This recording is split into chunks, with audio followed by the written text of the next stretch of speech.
Après des mois de bataille, le soulagement était palpable ce vendredi chez Marcheguet, l'entreprise luçonnaise spécialisée dans la construction de jardineries et de verrières. Le projet de reprise porté par l'actuel directeur Franck Champin a finalement été validé jeudi après-midi par le tribunal de commerce grâce à un incroyable et inédit élan de solidarité des patrons sud-vendéens. La société placée en redressement judiciaire juste avant l'été est donc sauvée. Et ce vendredi matin, au lendemain de la nouvelle, soulagement et stupéfaction se mêlaient. On se sent forcément soulagé parce que les dernières journées ont été difficiles, hein, beaucoup d'inquiétudes puisque cette reprise n'était pas acquise. Problématique de financement faisait que l'entreprise aurait pu disparaître. Ce matin, l'entreprise est toujours là, 75 de ses salariés sont préservés.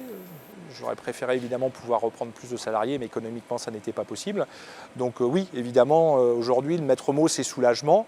Et puis le deuxième mot c'est cette certaine euphorie par rapport à la façon dont s'est dénouée cette opération. Opération peu banale en effet. La semaine dernière, Franck Champin présente son plan de reprise à travers une nouvelle société, MTech, qui se propose de reprendre les actifs de Marcheguet et 75 salariés.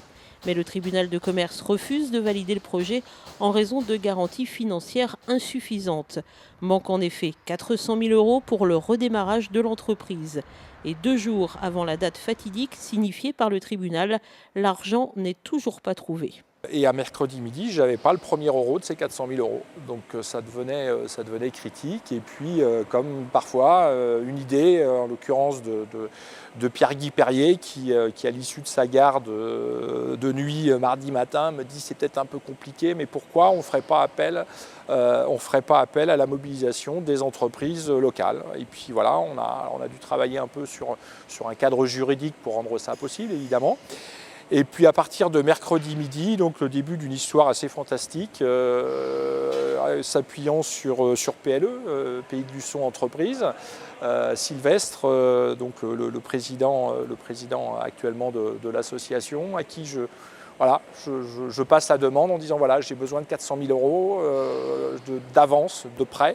Ça peut se monter de cette manière-là, et à partir de là, le sujet m'a complètement échappé. Sylvestre a transmis cette demande-là à l'ensemble des adhérents de l'association. Et puis à partir de là, l'information s'est diffusée très très vite, et on a terminé tard le soir. Ici à l'entreprise avec, alors tout le monde n'est pas venu physiquement, mais il y avait plus de 25 personnes. Et quand on a fait les comptes avec Stéphane Romeau, l'expert comptable là, qui a largement participé à tout ce montage-là, il y avait plus de 400 000 € de réunis entre midi et 23 h mercredi soir.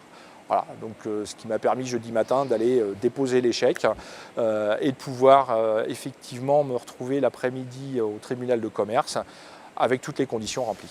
32 souscripteurs ont ainsi donné de 1 000 à 150 000 €, et ce, par pure solidarité. Parce qu'aujourd'hui, c'est à toi que ça arrive, demain, ce sera peut-être à nous.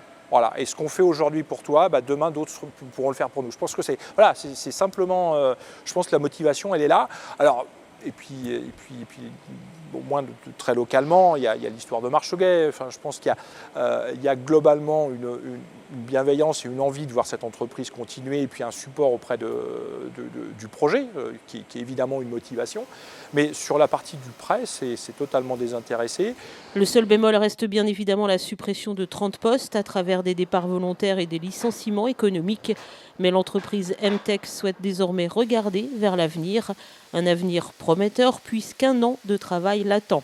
Sans la solidarité incroyable des patrons, c'est donc un outil de travail viable qui aurait été rayé de la carte pour 400 000 € seulement. Une histoire qui donne donc à réfléchir.